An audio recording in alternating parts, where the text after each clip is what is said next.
Afternoon, everybody. It's us again. But you can see. Hey, Lena. Hi. Hey, welcome everybody. She is super scraggly. Miss me. But she is getting really stubbly. That's really good. Look at all these new feathers. Yeah, they're really coming out.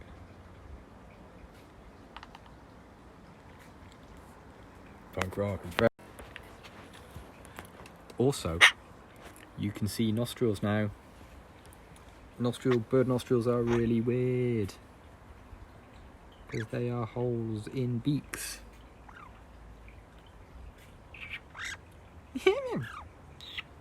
Hey, bird.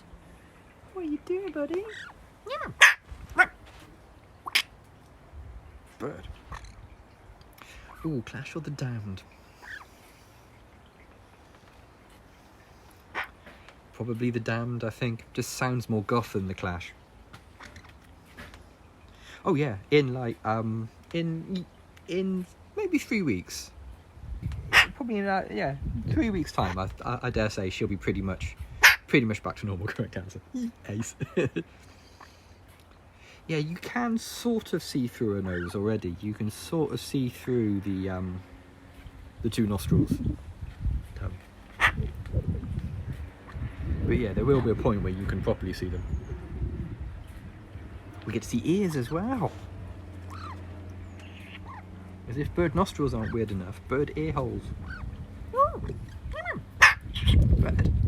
what do you think? What do you think, bird? Bird.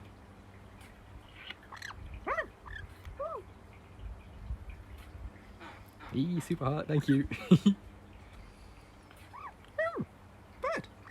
What you been doing? What you been doing? It's been a really weird day today. How's my voice going all weird? It's been a really weird day today. It's been one of these days where it's been sunny, and then you turn your back and the sun goes in and it looks like it's going to rain, and then the sun comes out again and it's just like, oh, Sophie trusts me, yeah. Sophie trusts me until I've got some medicine in my hands. And then she's like, wait, what's this? What's this? But yeah, she trusts me. She's known me for 10 years. She trusts me. What? What doing? Yeah, it is a little bit like that. Yeah, it is a bit like that. She's just one of those sort of things. Oil gland. The oil gland is really weird, isn't it? It's a really weird little thing. And oh, she's falling asleep. And also, it's where the flat fly attaches, because that's the gland that the flat fly basically eats the feeds on the oil that's coming out of that gland. So that's where your horrible little flat flies live. But you haven't got any flat flies. You're very clean, even if you smell like a bready dog still. Hmm? What do you think? What do you reckon, bird? Hey? Bird, yeah. I don't know why I keep smelling it. I don't know why I can't smell very many things, so it's the fact that I can smell it makes it one of my favourite smells. You know what I mean? It's one of those sort of situations. Yeah. Like wet magpie is a really cool smell. It's a really comfy smell for me. Yeah, slightly less disturbing than bird-scented bread. Yeah, definitely. I think it's a really early memory as well for me, because I remember my dad's parents, my paternal grandparents. I mean, I was a bit too young to remember my grandfather, but they both kept budgies, and it's a very similar sort of smell, and it's really comfortable sort of smell that I'd be around my nanas and smell budgies, and it's bird is a comfy smell for me. Oh, see, we're snoozing already. We've only been online for what, 10 minutes?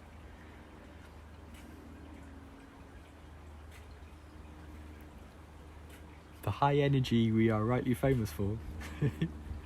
Yeah, the mility sort of smell. Yeah, that's sort of like, yeah.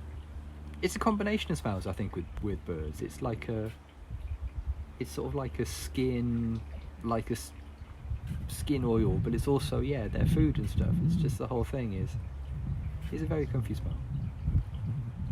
Warm and homey, yeah. Pet shop smell, yeah, totally. Yeah, I can relate to that. There's a bit of like dog chew, sort of like a rawhidey sort of dog chew smell in there as well. Yeah. Pet shop smell is comfy. Yeah, it's a very comfy little smell. All joking aside, if they made like a pet shop scented candle or something, I would probably have one, because that's a comfy smell. Yeah.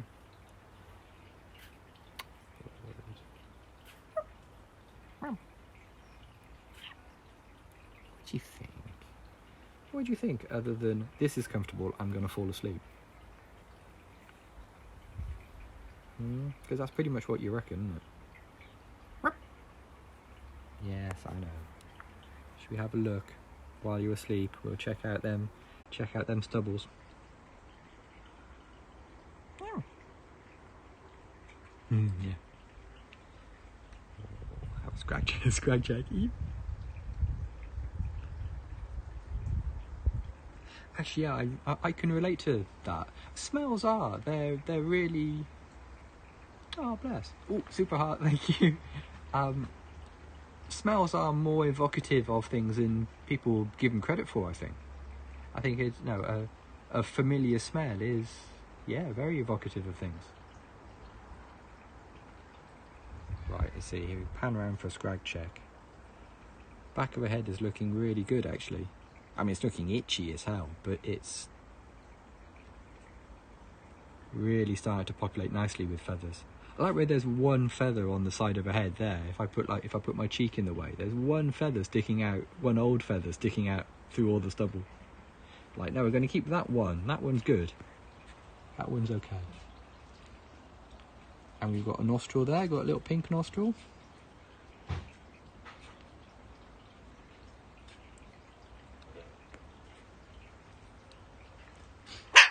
Oh, I'm sorry. She does not let me scratch the stubble. No, there will be no stubble scratchings. That is touch me and die levels of nope. That it's like you can touch the stubble if you want to. If you want to, you can touch it, but I wouldn't. Sort of levels of. That being said, because she occasionally gets feathers that don't. Oh, it's just a pigeon. It's just a pigeon losing his mind. It's okay. Whoa. Okay. That de-escalated quickly. Evolved as a safety mechanism. Yeah. Can. As I was saying, she will have feathers that she fails to get out of the keratin sheath. She'll have feathers that won't break the got bit by a tiger. She'll have a few feathers that you need to sort of like help out of their sheath slightly, and when that happens, she shows me them. Like she is completely aware of the fact that I have thumbs, and as such I can roll a feather around between like a fingertip and the thumb and like coax it out of the keratin sheath that it's stuck in. And yeah, sometimes she'll do that. She'll come up to me and just like bend over in a particular way and show me a feather. Like, look at this one here on my neck. Can you see it? This one here, the one that's white. You know, that kind of thing. And she'll let me just like tweak off the little. Because all you have to do is like break the little seal on the bottom of the sheath, and it will just slide back up, and the feathers sorted again. Because that's what she's doing when she has a big groom. She's sort of like, she's very gently biting the I am nothing if not a COVID tool. What she's doing with that beak, and that's partly why she hasn't fixed the overbite, is it's quite useful. In fact, the overbite is there. Look, the overbite is real. It's quite handy for sort of like nibbling at the base of a feather that needs to be desheathed. Is de-sheathed a word? And like, yeah, you give it like a little, you give the feather like a little crimp with your beak, and the sheath comes off it. Unsheathed, yeah, that's a much better and much far more correct word.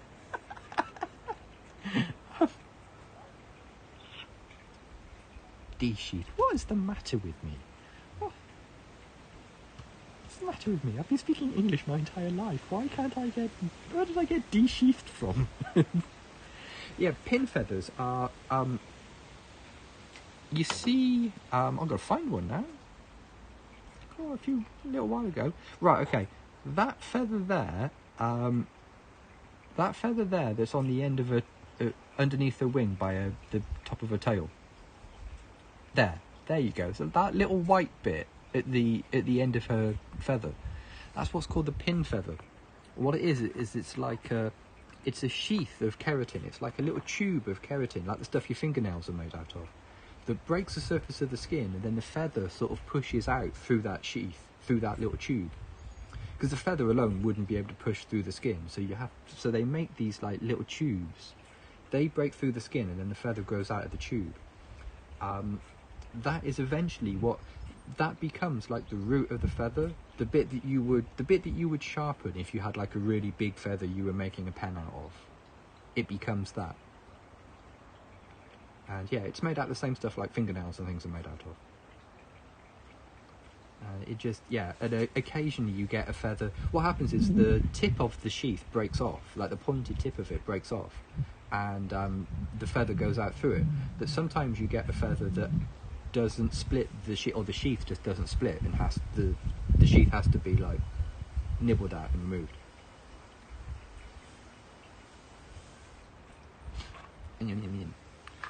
Yeah, I know, being a sleepy bird is pretty great, isn't it? Will she trim her beak after molting season? Yeah, almost certainly. Well, she will trim her beak, because she just... The thing with the beak is that the tip of it, if I put my cheek there so you can really see the overbite she's got... I mean, it's not a huge overbite, but there is one there. Eventually, it just mechanically breaks. You know what I mean? She doesn't have to consciously trim it, because as it bends over like that, it naturally becomes weaker. And eventually she'll just biff something and it will break. The thing with the beak, I'm sorry. Yeah, I'm sorry, bird. I wasn't referring to you.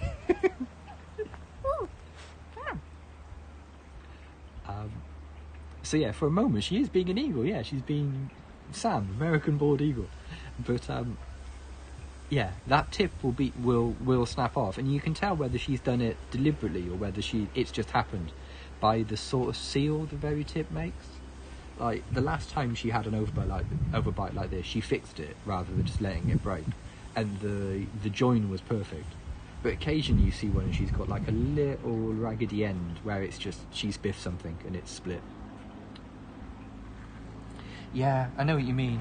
I left the house yesterday to go to my office for like an hour, and it was super weird. Like, it was super weird wearing shoes and socks. It was super weird driving a car again. That sort of thing. It's just like, how do you... Oh yeah, the circular thing in the dashboard. Yeah, I turn that and the wheels turn. Yeah.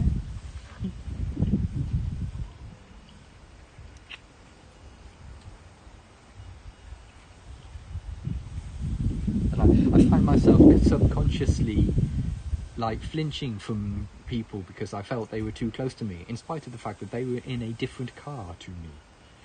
That kind of thing. Just like, well, he's awfully close. Wait, he's in a different metal box that's sealed and travelling in the opposite direction to you. Supposed to learn to drive this spring. Oh, if it's any consolation, driving is easy. People make out that all these weirdos make out that driving's a skill. It's totally not. It's totally not. It's super easy. You've all been lying to you all this time. Like, learning to drive. Get in your car, go for it. Do not do that.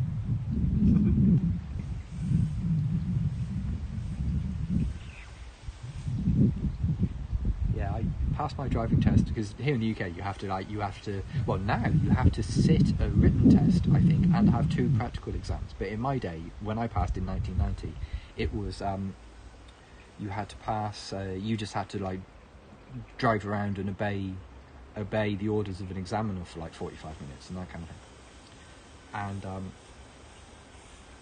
And yeah, I passed my driving test at the first time, but it didn't feel like I passed at the first. There's a really long story about my driving test exploits where I learned to drive here in the UK. I don't know whether they're still a thing, but here in the UK in the 1990s there was a company called BSM, British School of Motoring. They had a fleet of cars. They all had these little mini metros, like these little 2-seat, like 4-door family cars that were cheap and plentiful in the late 80s, early 90s. So BSM had these mini metros, these metros they were called, and but they were all identical. They all painted the same colour. They had like this like pillar box red sort of colour. And my driving instructor was ex-Navy. He was ex-Armed Forces. And so completely unflappable, like completely unshakable, like not worried or scared about anything at all.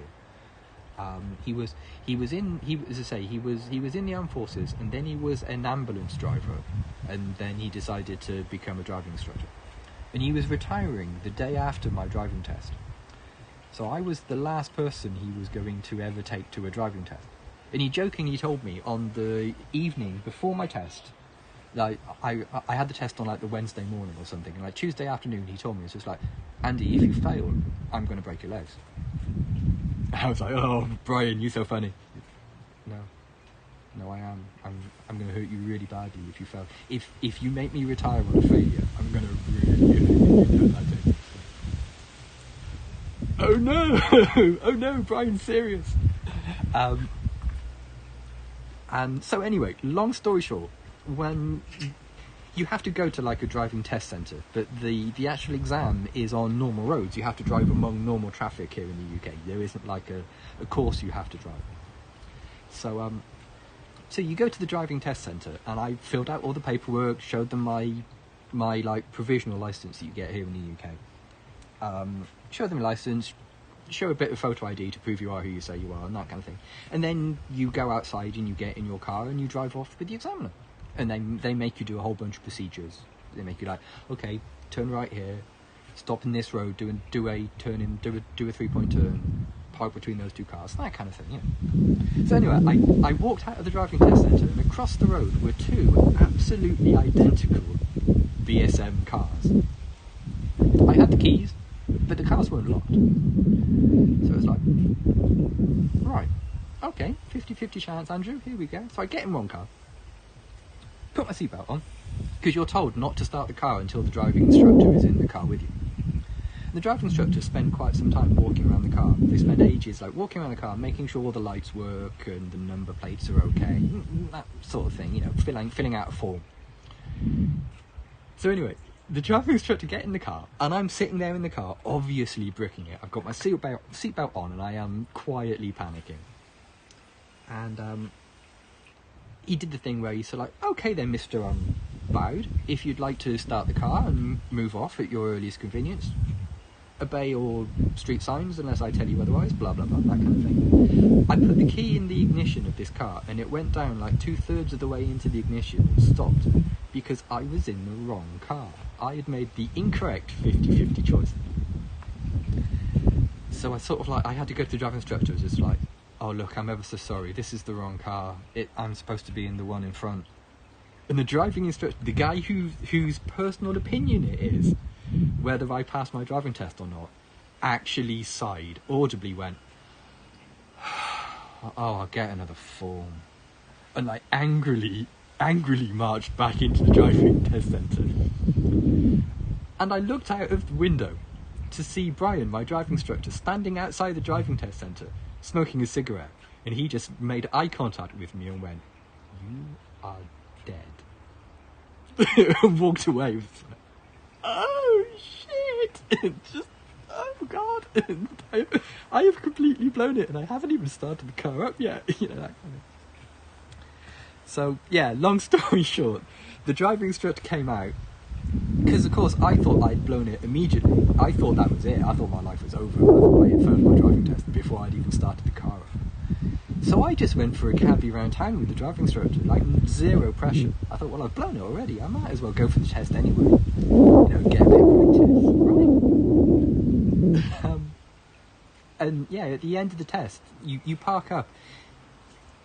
Here we park up outside a like nice park. There's a nice park in the centre of town, and they make you park up there before they give you the you passed or you failed thing. And he parked up after like 45 minutes of driving around and doing a whole bunch of stuff. And he was like, "Well, congratulations, Mr. Bowd. You passed. That was great. You did fine." It's just like, really? But I got in the wrong car. Like, I don't know. Don't worry about that. It's not part of your test anyway, you idiot. So, and so yeah, the weird thing is as well is they don't. In the old days, when you passed your driving test, you drove yourself back to the test centre, but they don't let you do that. They didn't let you do that in my day, and they certainly don't let you do it now because people get crazy, you know. So the driving instructor drove me back to the test centre and handed me the keys and like my certificate of passing. And yeah, Brian was relieved. I mean, he was obviously joking about killing me. He wasn't properly threatening my life, but I genuinely think he would have been upset if I hadn't been. You drove your back in 2007? No way. Yikes. No, it wasn't a thing when I was. It was the driving instructor said, "No, I can't let you drive back. I have to drive you back to the test centre." Sort of. No way. That's okay.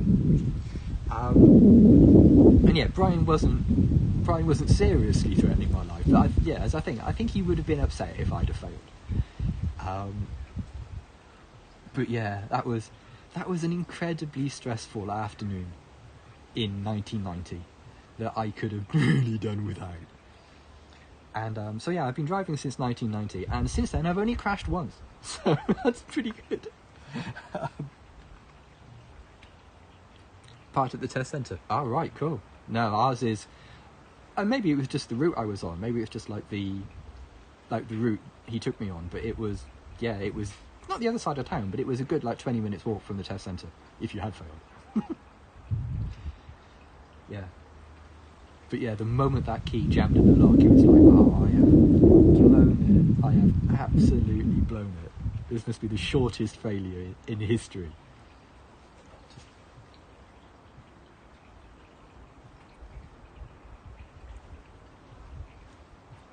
I know what you mean. I think if you live in a city with like really good mass transit and that kind of thing, it's completely legit to not drive. You know. Yeah, I think it did do me a favour in that I thought I'd already blown it, so I was just like, okay, where do you want to go? Oh, down here, you say? Yeah, emergency stop here. Okay. Yeah, that kind of thing. I was just like, yeah, fine. Oh, I can do this. Yeah, I think having a driving licence and having a bit of driving, being able to drive is quite handy in case there's an emergency or something like that, you know, and you have to like scream across town with somebody or that kind of thing. There goes, bird. It's cool. What? It's a couple of gulls circling around. Oh. Transit vans, yeah. I've only ever driven a transit van a couple of times when I've moved house and that kind of thing. It's super weird. Super weird things to drive despite. Where are the pedals? They're all the way down there. I mean, I'm used to feeling like, yeah, I've not driven 5 years. Here's a 7-ton van. Have fun. Yeah, knock yourself out. Don't actually knock yourself out.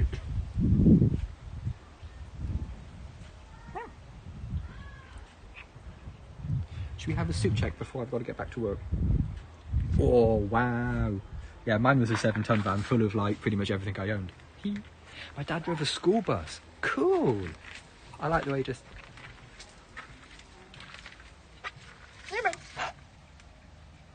Soup check. Oh, the soup is... Oh, it's brothy today. No mealworms, but loads of suet.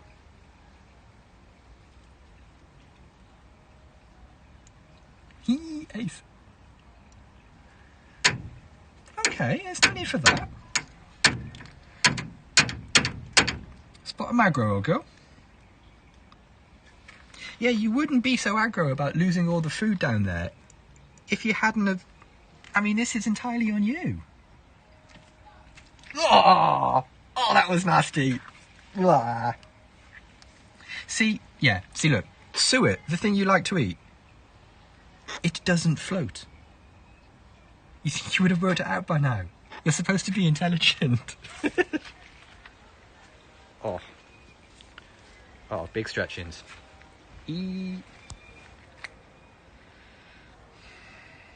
I have bird soup on my glasses. There we go. And here. See this? This is bird soup. I'm going to smell like bird soup all afternoon now.